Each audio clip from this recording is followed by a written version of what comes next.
Hello student, आज हम जेएफईटी के बारे में पढ़ेंगे। ठीक है, फेट के बारे में। फेट क्या होता है? देखिए, फेट का फुल फॉर्म होता है, फेट का एफ से फील्ड, ई से इफेक्ट, टी से ट्रांजिस्टर, यानी फील्ड इफेक्ट ट्रांजिस्टर। इसमें 3 टर्मिनल होते हैं, गेट, सोर्स और ड्रेन। गेट, सोर्स और ड्रेन। फेट जो सबसे पहली बात है 2 प्रकार का होता है। ठीक है, एक होता है आपका जेएफईटी, एक होता है मॉसफेट। तो हम लोग पढ़ेंगे सबसे पहले JFET, construction and working principle of JFET यानी फेट। ठीक है, सीधा फेट बोले यानी जेएफईटी लिखिए। ठीक है, तो जेएफईटी के बारे में हम लोग देखेंगे। तो जेएफईटी 2 प्रकार का होता है, एक होता है एन चैनल जेएफईटी, एक होता है पी चैनल जेएफईटी। तो हम लोग अभी देखेंगे एन चैनल जेएफईटी। देखिए, ये एन चैनल जेएफईटी क्या होता है। ठीक है, इसमें देखिए जिस जेएफईटी में चैनल जो है एन टाइप मटेरियल का बना होता है उसको हम लोग एन चैनल जेएफईटी कहते हैं। यहाँ पे देखिए ये जो इस पूरा चैनल है, ठीक है, ये चैनल आपका एन टाइप मटेरियल का बना हुआ है, इसलिए हम लोग इसको एन चैनल जेएफईटी कहते हैं। तो चैनल का मतलब क्या होता है? चलने का रास्ता। किसके चलने का? आदमी का नहीं, करंट का। जिस रास्ता से होके करंट पास करता है ना, उसको चैनल बोलते हैं। तो चैनल एन टाइप चैनल है। यहाँ पे क्या काम किया जाता है? इस पूरे एन टाइप का एक मान लीजिए रेक्टेंगल, ठीक है, पीस ले लिया। इसमें क्या काम किया देख रहे हैं, दोनों तरफ, यहाँ पे ध्यान दीजिए, दोनों तरफ, ठीक है, पी टाइप का सबस्ट्रेट रख दिया, यानी पी टाइप मटेरियल का टुकड़ा रख दिया जिसको सबस्ट्रेट बोलते हैं।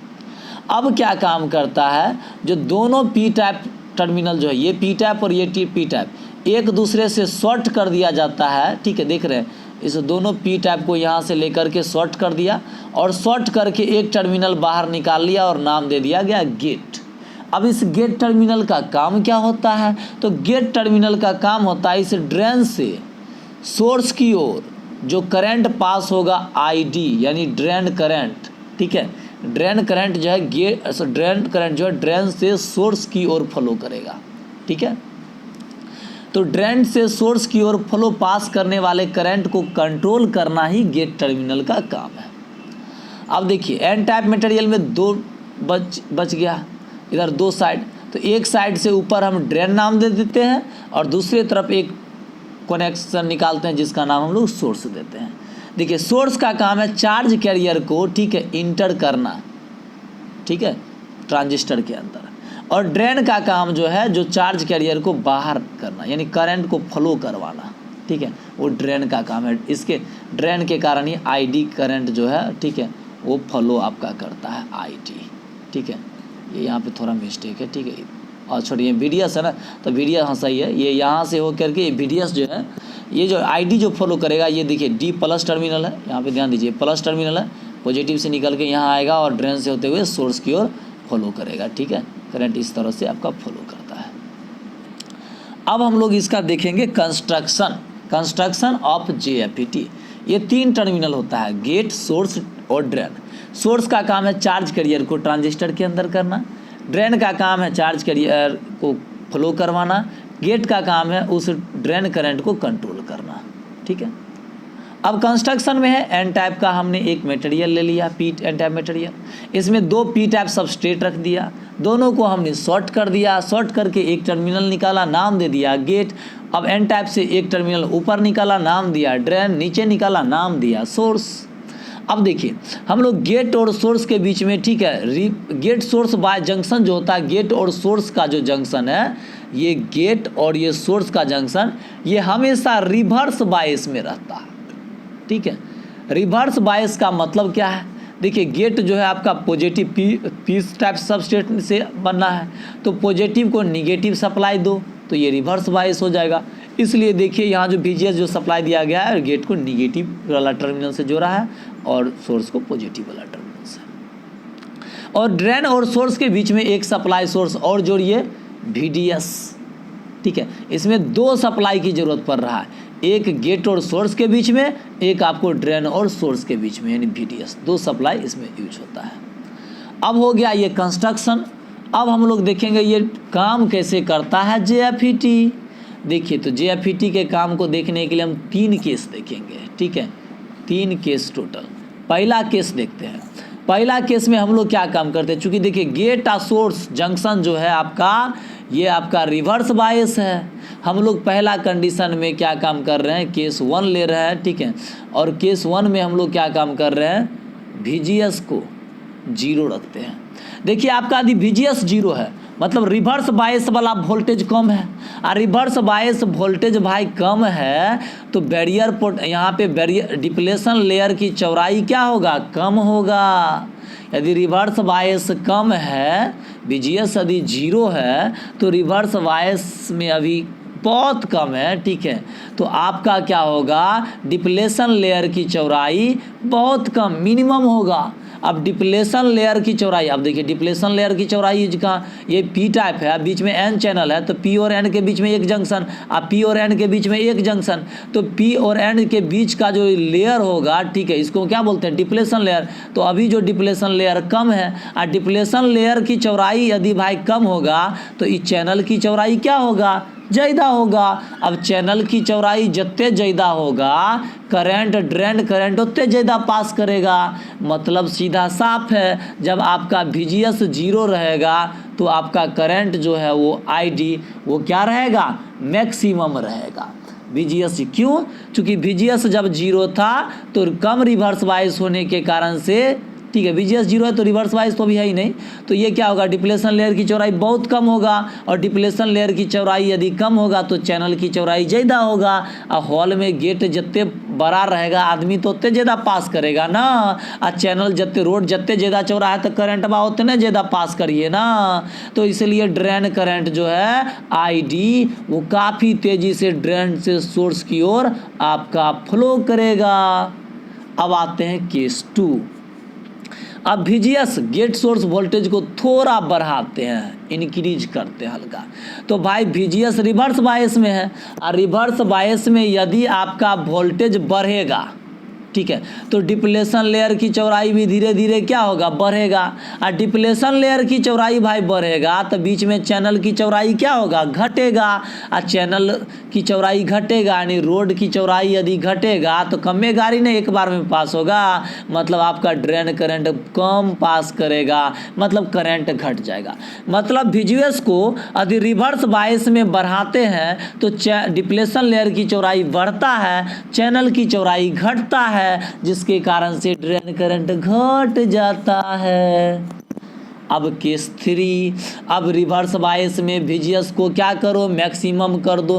भाई VGS को काफ़ी ज़्यादा आप बढ़ा दो, VGS काफ़ी ज़्यादा बढ़ जाएगा तो डिप्लेशन लेयर की चौड़ाई बहुत ज़्यादा हो जाएगा, एक दूसरे को डिप्लेशन लेयर टच करेगा, तो भाई चैनल के लिए तो रास्ते नहीं बचा, तो चैनल तो है ही नहीं, अब तो करंट का हो जाइए ID 0 हो जाइए, करंट आपका नहीं पास करेगा। भाई रोडे नहीं रहेगा तो आदमी कहाँ, कपार पे चलिए, तो करंट ID नहीं पास करेगा, और करंट ID यदि नहीं पास करेगा मतलब क्या, ID बराबर 0। तो आपने यहाँ से 3 केस देखा, जब VGS 0 था तो ID मैक्सिमम था, VGS बढ़ा ID घटा, VGS मैक्सिमम हुआ ID 0 हो गया। अब यहाँ से आप, इसलिए तो इसको हम लोग फील्ड इफेक्ट ट्रांजिस्टर कहते हैं, या वोल्टेज कंट्रोल सेमी ट्रांजिस्टर। मतलब वोल्टेज को कंट्रोल करके हम लोग यहाँ पे करंट, ड्रेन करंट को क्या कर रहे हैं, कंट्रोल कर रहे हैं, ड्रेन करंट को कंट्रोल कर रहे हैं, वोल्टेज को कंट्रोल करके, ठीक है। तो ये था आपका JFET का वर्किंग। अब हम लोग देखेंगे इसके एडवांटेज डिसएडवांटेज को। हम लोग देखते हैं JFET का अब, ठीक है, वो किस रीजन में क्या होता है, सेचुरेशन रीजन, ब्रेकिंग रीजन, ठीक है, ये देखते हैं हम लोग। सेचुरेशन रीजन क्या होता है, देखिए आपका जो JFET जो है वो आपका सेचुरेशन रीजन में ही काम करता है, ठीक है, सेचुरेशन रीजन में ही ये ऑपरेट करता है, ठीक है। याद रखिएगा JFET एक ऐसा एम्पलीफायर है जो सेचुरेशन रीजन में क्या करता है, ऑपरेट करता है, सेचुरेशन रीजन में, ठीक है। क्योंकि यहाँ पे आपका करंट जो है, ठीक है, काफ़ी ज़्यादा रहेगा, तभी तो आपको आउटपुट वोल्टेज ज़्यादा मिलेगा।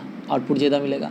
ओमिक रीजन क्या होता है, देखिए ओमिक रीजन में ठीक है बहुत ज़्यादा अपोज होता है। ओमिक रीजन में ठीक है ड्रेन का जो आपका रजिस्टेंस है, चैनल का जो रजिस्टेंस है वो ज़्यादा होता है। अब चैनल का रजिस्टेंस यानी RDS drain to source resistance, और यदि आपका ड्रेन टू सोर्स रजिस्टेंस जो है वो ज़्यादा होगा तो क्या होगा, यदि आपका ड्रेन टू सोर्स रजिस्टेंस ज़्यादा होगा तो ड्रेन करंट को क्या होगा, अपोज ज़्यादा होगा, और ड्रेन करंट को अपोजिशन ज़्यादा होगा तो ड्रेन करंट क्या होगा, बहुत कम होगा। यानी ओमिक रीजन में RDS का वैल्यू बहुत ज़्यादा होता है जिसके कारण से करंट का वैल्यू कम होता है। फेट ब्रेक डाउन, देखिए जिस वोल्टेज पे आके फेट का जो जंक्शन है वो ब्रेक डाउन हो जाता यानी ID पास करना स्टार्ट कर जाता है, फ्लो करना स्टार्ट करता है, उसको बोलते हैं फेट ब्रेक डाउन। ठीक है, तो चलिए हम लोग यहाँ पे एडवांटेज देखते हैं। ठीक है, ड्रेन करंट देखते हैं, ड्रेन करंट का वैल्यू क्या होता है। ठीक है, देखिए ड्रेन करंट का जो वैल्यू होता है ठीक है वो आप यहाँ से देख सकते हैं। ड्रेन करंट का वैल्यू ये होता है ID बराबर IDSS into 1 minus VGS upon BP का whole square.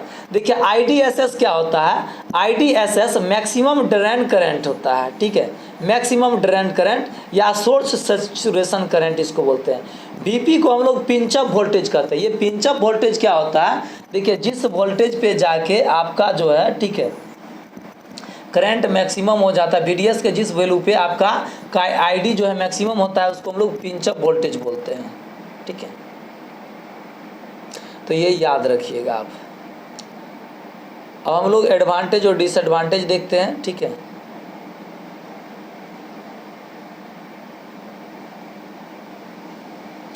Advantage of JFET, देखिए इसका इनपुट रेजिस्टेंस वेरी हाई होता है।